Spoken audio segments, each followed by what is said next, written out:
안녕하세요. 진단평가사TV 진단평가사 남박사입니다. 자, 오늘은 브레이크 페달의 떨림 현상, 핸들의 떨림 현상에 대해서 알아볼 겁니다. 자, 요 안에 보이는 부분이 바로 브레이크 디스크 로터라는 부분이고요. 우리가 흔히 페달 떨림, 핸들 떨림에 가장 큰 영향을 주는 부품입니다. 우리가 눈으로 봤을 때는 전혀 변형이 없어 보여요. 이렇게 매끄럽게 아주 변형이 없어 보이는데 실질적으로 우리가 연마 같은 걸 하기 위해서 수평을 한번 확인해 보면 굉장히 변형이 되어 있는 걸 느낄 수가 있죠. 변형이 있는 이유가 뭘까요? 바로 이 브레이크 패드와 캘리퍼가 있기 때문에 변형이 생기는 거죠.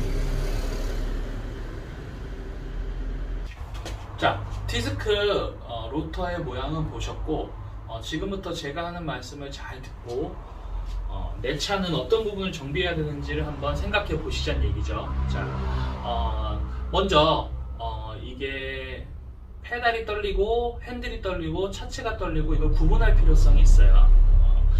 그래서 제가 말씀드리는 걸 한번 곰곰이 생각해 보시면서 제 말을 제 영상을 따라가 주시면 될 것 같습니다. 먼저 자, 우리가 보통 저속에서는 이 증상이 안 나타나고요. 보통은 고속도로 아니면 보통 60km 이상에서 증상이 많이 나타나는데요.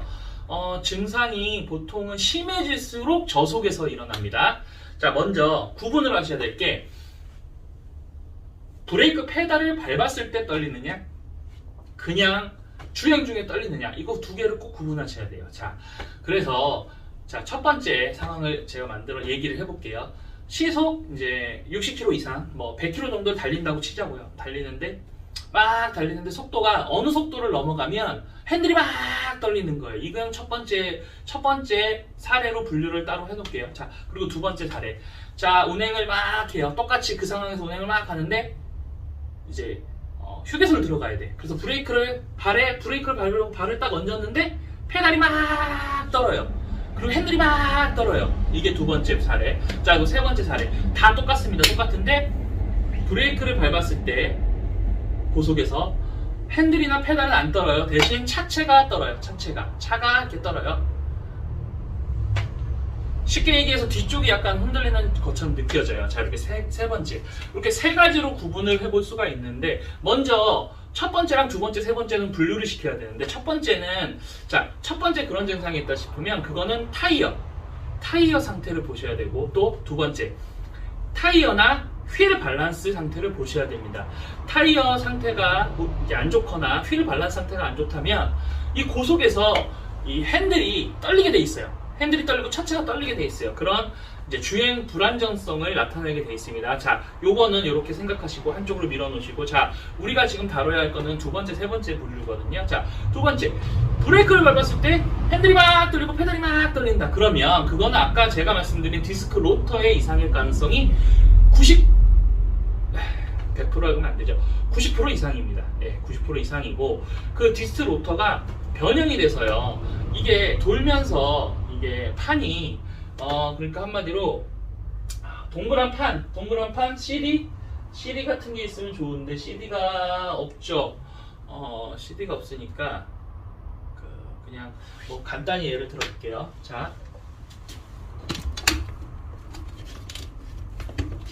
이게 뚜껑인데 이게 디스크라고 생각을 할게요. 여기가 없다고 생각하고 이게 돌아요. 돌면서 패드가 이렇게 잡아주거든요.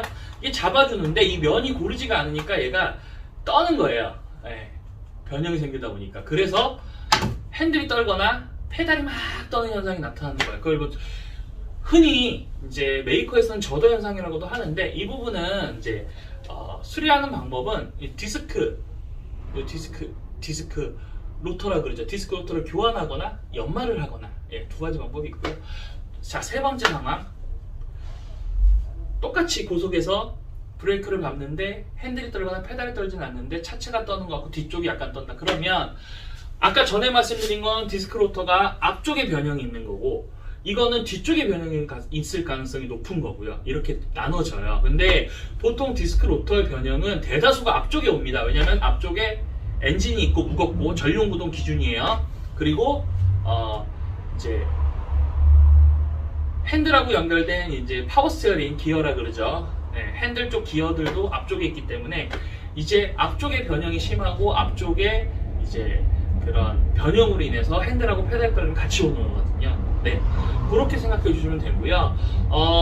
이게 디스크 연마를 요즘에 많이들 하시는데, 근데 솔직히 말씀드리면 저는 연마를 그렇게 추천드리지 않는 게, 왜냐하면 한 번 변형된 분들은 또 변형이 돼요. 왜냐하면 운전 습관이랑 굉장히 연관이 많은 부분이거든요. 보통 디스크 이제 변형이 많으신 분들이 대다수가 고속주행 많이 하시는 분들, 그리고 차가 좀 이제 무거운 차들, 좀 무거운 차들, 그리고 세 번째가 좀 이제 브레이크를 좀 급브레이크를 밟으시는 분들이 좀 많이 현상이 일어나요. 그러니까 또 그런 현상이 일어날 수 있는데, 연마를 하게 되면은 얼마 못 가서 또 변형이 오면 또 연마하게 되고, 이렇게 계속 하다 보면은 결국 위험하거든요. 그러니까 제가 생각했을 때는 꼭 연마보다는 오히려 그런 분들은 아예 교환으로 생각하셔서 좀 더 타시는 게 오히려 좋은 방법일 것 같습니다. 네, 오늘 그 디스크 연마에 대한 얘기는 여기서 마무리하도록 할게요. 감사합니다.